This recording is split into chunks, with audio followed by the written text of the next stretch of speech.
My 28-year-old male sister, 33-year-old female, is visiting me this week with her daughter/my niece, 13-year-old female. I was excited to host them in my house as I haven't really seen my family much ever since I moved away from our home state for my career. For context, I'm a lawyer at a large firm. That means that I have to take work home often, which is why I have a room in my house set up as an office. My office has privileged information about cases and clients. Long story short, when my sister and niece arrived yesterday, and after I helped them get settled in, I told them that there's only one rule that I have for staying in my house. My office is off limits. Fast forward a few hours and everything's fine and dandy. I'm just sitting on the couch with my sister, watching a movie, until I get a call from a senior associate at work asking me to do a quick review of a document that he sent me via email. When I get upstairs, I see the door to my office is wide open and the lights are on. When I go in to investigate, my niece is in there sitting in my chair and taking selfies with her feet on my desk. I was beyond furious. I only have one rule for guests at my house, and it's to stay out of my office.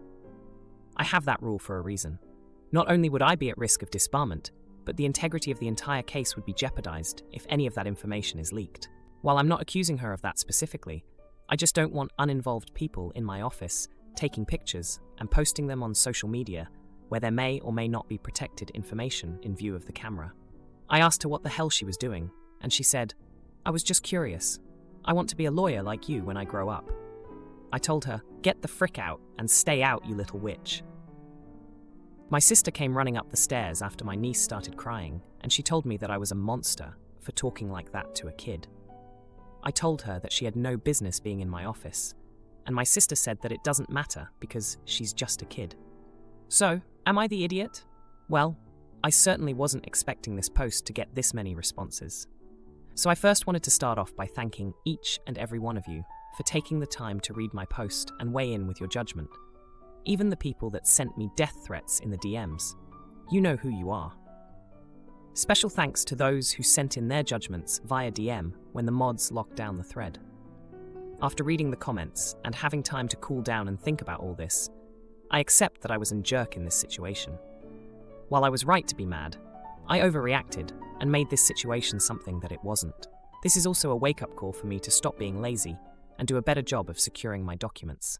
I'll admit that the inconvenience of locking everything down led me to become sloppy. Not anymore. I've already ordered a lock for my office door and a fireproof safe for my paper files. My desk has lockable drawers and my computer is password protected. I'm also seriously considering a security camera. Last night, I probably spent 20 minutes apologizing to both my niece and sister. I promised that I would never yell at her or use that type of language towards her ever again. She accepted my apology, we gave each other a hug, and she also apologized for being in the office. My sister forgave me as well. I also took them out to their favorite restaurant. My niece and I had a conversation over dinner about the importance of attorney-client privilege and the secure handling of confidential information. Two things that are extremely important if she's serious about becoming a lawyer. She seemed genuinely curious, and I answered all her questions that I could about the type of cases that I handle. When we got home, I decided to surprise her. I showed her around the office, and I let her take another picture at my desk after I put away all my sensitive files, of course. Now for a few comments before the update. Comment 1. She is 13 years old. She was intentionally violating the rule. But still, what's wrong with you? Everyone sucks here. A solo practitioner, appeals and post-conviction work in appointed criminal cases only, has this to say. I would think a fancy-pants big firm attorney who has a bunch of privileged crap in their home office just like I do, would put a locking knob on the door and/or keep all materials in locked cabinets when not in active use. You are not adequately protecting these materials.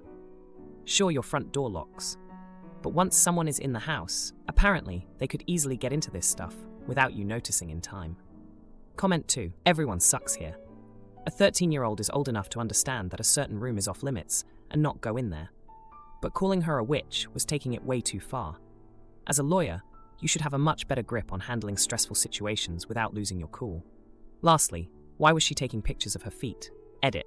OP has clarified that was a poor phrasing. She was sitting with her feet up taking selfies.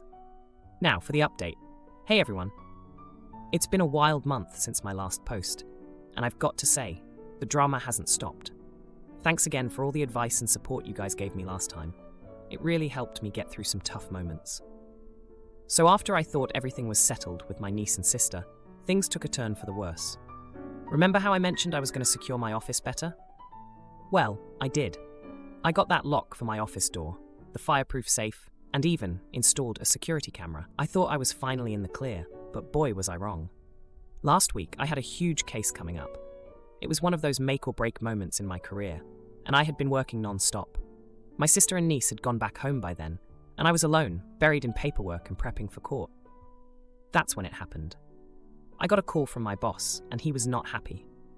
Turns out, a photo that my niece had taken in my office had surfaced online. It was one of the selfies she took when she first arrived, and in the background, you could see a document with sensitive client information. It was a nightmare. The photo had been shared on social media, and it was spreading like wildfire. I was called into an emergency meeting with the partners at the firm. They were furious, and I was on the verge of losing my job. I tried to explain the situation, how I had already taken steps to prevent this from happening again, but they weren't having any of it. The damage was done. I was put on leave while they investigated the breach of confidentiality. It was the longest week of my life. I couldn't sleep, I couldn't eat, and I was constantly worrying about the fallout. I had worked so hard to get to where I was, and it felt like it was all slipping away because of one stupid mistake. During this time, I reached out to my sister to let her know what was happening. I needed her to understand the gravity of the situation. But instead of support, I got the cold shoulder. She accused me of trying to blame her daughter for my problems. She said I was just trying to save my own skin and that I hadn't really forgiven my niece. It was a huge blowout, and we ended the call on bad terms. Meanwhile, my niece was devastated. She had no idea the photo she took would cause such a problem.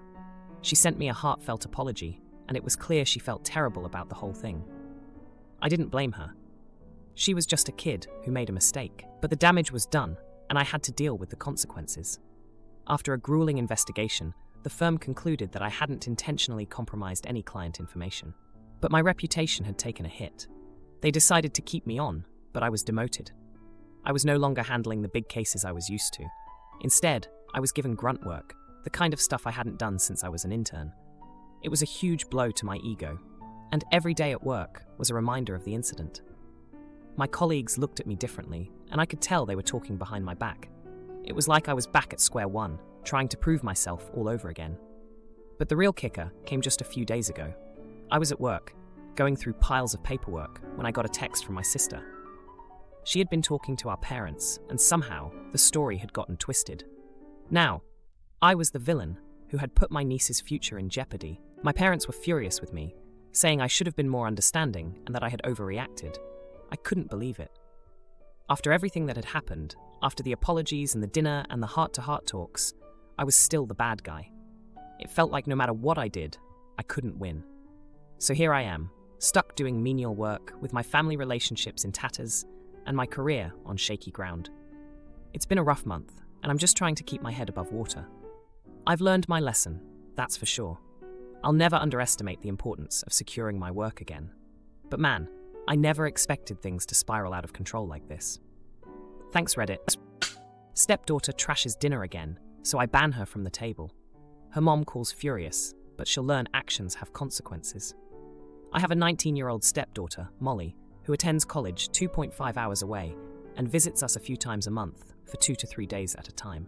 For the most part, she's pretty good, and I do love her and enjoy planning activities and outings when she's here.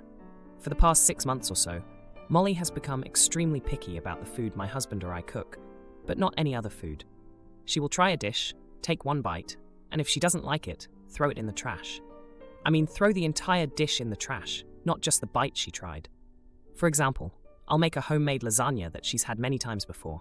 She takes a bite, decides it's not to her liking, and immediately tosses the entire pan into the garbage.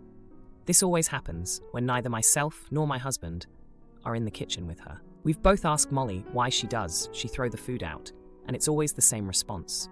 It wasn't any good, and she can't eat it. We've asked her to please stop throwing away entire dishes because we will eat them, and she says she doesn't want to even look at it anymore. As far as we know, Molly only does this with us. I finally told Molly and my husband, he agreed with me, that the next time she tosses a dish either of us has made, She will assume full cooking responsibilities when she's here. That way, whatever is made will be to her liking. It happened again, and I stuck by what I had said.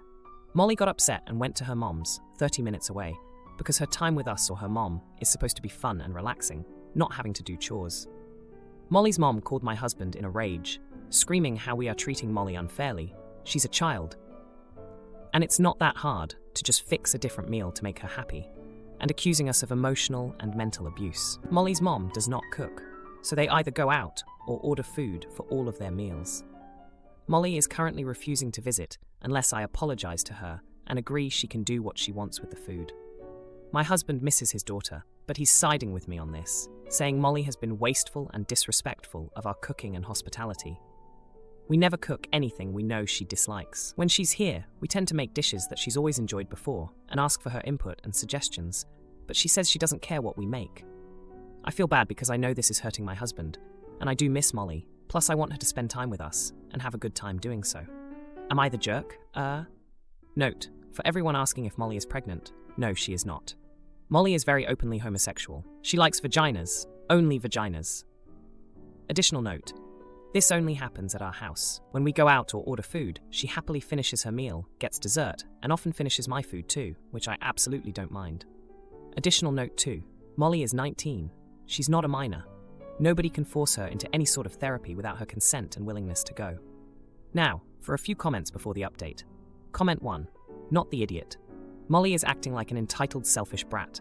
Anyone in their right minds knows it's unreasonable to throw away an entire dish of good, fresh food. Maybe send her to the homeless shelter and see how her perspective changes. She doesn't understand how expensive groceries are nowadays either. She needs a reality check. Something is making her act this way. Maybe find the root of it. That, or it is her entitlement issues. You do not owe her an apology. Stand your ground and be stern, girl. I know you, and especially your husband, miss her, but she will eventually come around. Something's going to give, eventually. Comment 2. 1. Molly is not a child. 2. Molly's mom needs to learn what constitutes mental and emotional abuse. 3. It sounds like Molly's mom never followed through with consequences, which is simply what you are doing. 4. Food costs money, honey. What better time to teach a child the value of $1 than now while she is in college? She's going to be on her own soon and needs to learn that you can't just toss meals aside with the expectation that someone is going to buy her a replacement food and cook it for her. Not the idiot, OP. It sounds like Molly and her mom are messing around, but they'll find out. Now for the update.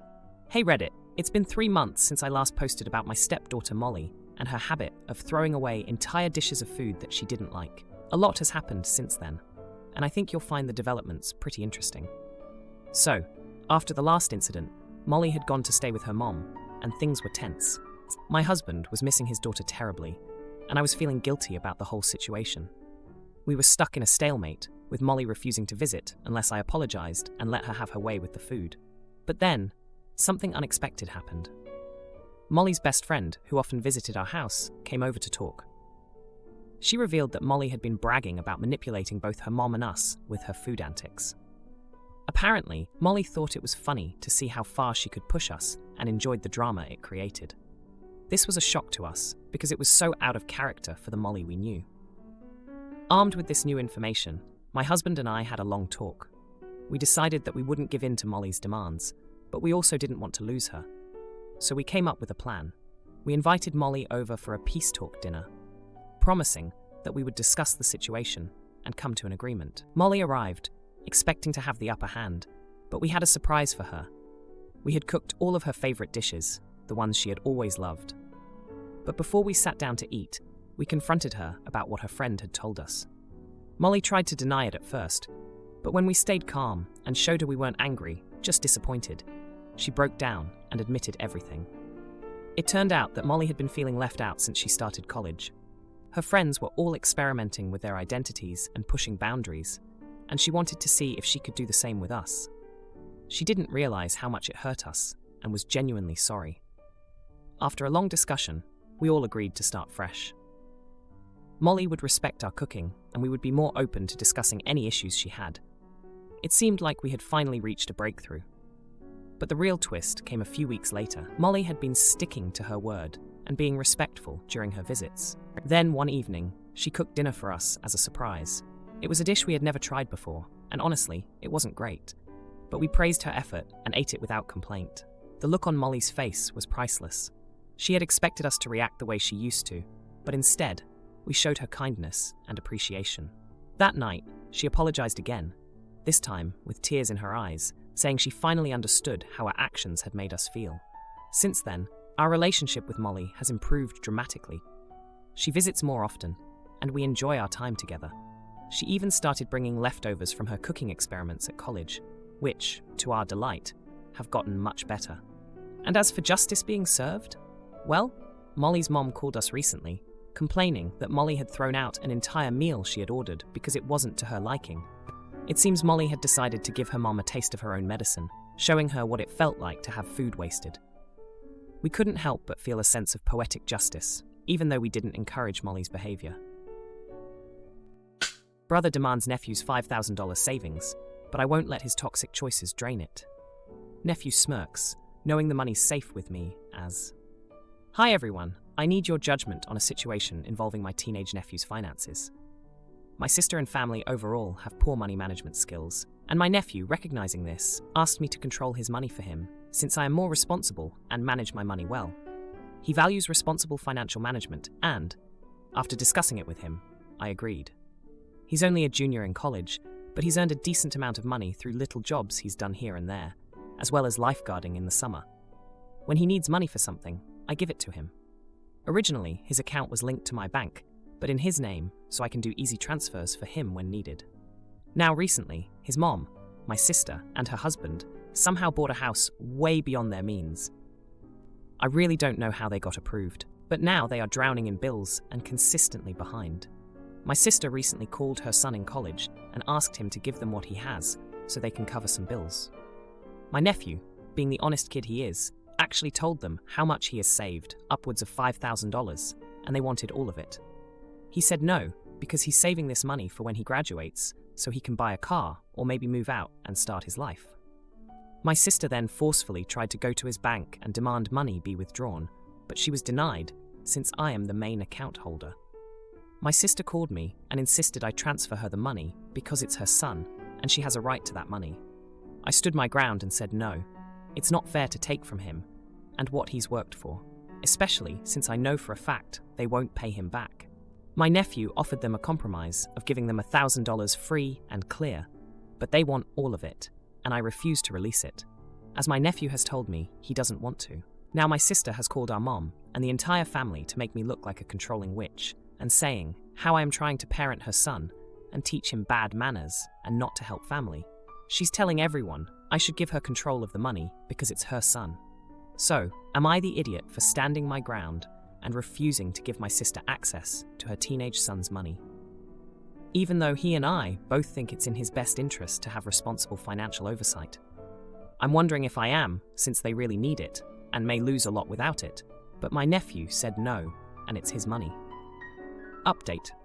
To add some additional info on why I still am a custodian on the account. The account was opened when he was 15 because his parents would always take any money he was given, like for Christmas or birthdays. I am still on the account because he does not want me off till he finishes school and can move away from his parents for good. Now, for a few comments before the update. Comment 1. Of course you're not the jerk. Your nephew is a 16-year-old and can decide what to do with his own money. Clearly he trusts you over his parents to be on a bank account with him because he knows you won't steal from him, which isn't something he could count on with his own parents. Your sister has no right to that money. You can always see about taking your name off the account, so it wouldn't even be an option, and then she can stop asking. If your nephew plans to save the money until after graduation, encourage him to put most of it in a CD or other account that doesn't allow withdrawals until the term ends. Comment 2. Not the jerk. You are protecting your nephew from your jerk sister. Don't give in. Continue to support your nephew in this. He may need you if his parents get really petty and start telling him not to come home. You said it yourself. Your sister bought a house she can't afford. Not your problem, and not nephew's problem. You weren't consulted in their purchase. They should adult and figure it out. I am assuming they are not paying his college tuition. Now for the update. Hey everyone, thanks for all the comments on my last post. I'm back with an update, and let me tell you, things have taken some pretty unexpected turns. So after I last posted, my nephew, let's call him Jake, was doing his best to navigate the tension between his desire for financial independence and the pressure from his family. He's always been the kind of kid who had his head on straight, even when his parents, my sister and her husband, were making questionable choices. Remember how they bought that house they couldn't afford? Yeah, well, the situation with that has only gotten worse. A few weeks ago, my sister's husband lost his job. It was a shock to everyone, but honestly, given his history of bouncing from job to job, it shouldn't have been. They were already behind on their bills, and this just threw them into full-blown panic mode. My sister was desperate, and that's when things got really messy. She tried to convince Jake to give them his savings again, but he stood firm on his decision. He's been working extra shifts at his lifeguarding job, trying to save up even more for his future. He's got dreams, wants to travel a bit after graduation, maybe work abroad. But my sister, she just couldn't see past her immediate needs. Then came the confrontation that none of us saw coming. My sister showed up at my house, unannounced, in tears. She begged me to transfer the money, saying they were on the brink of losing the house. I felt for her, I really did, but I also knew that giving her that money would be a temporary fix at best. Jake had worked hard for that money, and it wasn't fair to him. But here's the heartbreak. Jake's relationship with his parents has deteriorated to the point where he's barely speaking to them. He's so disillusioned by their actions, and it's taken a toll on him. He's always been close to his mom, but now there's this distance between them that's painful to watch. The real jaw-dropper came when my sister tried to take matters into her own hands. She somehow got a hold of Jake's debit card, must have taken it when he was home last, and tried to withdraw money. But since I'm the main account holder, the bank flagged the attempt and contacted me immediately. I was furious, and so was Jake when he found out. It was a betrayal he didn't expect from his own mother. We had a family meeting, if you can call it that, where voices were raised and accusations were thrown. My sister claimed I was turning her son against her, that I was the reason their family was falling apart. But Jake, bless him, he stood up and told her that it was their actions, not mine, that were causing the rift. The fallout from that meeting was intense. My mom, who's always been the peacemaker, tried to smooth things over, but there was no calming the storm this time. My sister and her husband are now barely hanging on to their house, and the tension in the family is thicker than ever. Jake's been staying with me more often, just to avoid the drama at home. He's focusing on his studies and his job, trying to keep his head above water amidst all the chaos. It's been tough on him, seeing his family like this, but he's handling it with a maturity that's beyond his years. And as for me, I'm still standing my ground. I've had to be the bad guy in all of this, but I know I'm doing what's best for Jake. It's not easy, watching your family fall apart, but I have to protect my nephew's future. He's got so much potential, and I won't let my sister's poor decisions drag him down. If you liked this video, you'll probably like these too. Also, while you're here, please consider subscribing. It's your support that keeps this channel alive and allows me to make better and longer videos. Have a great day.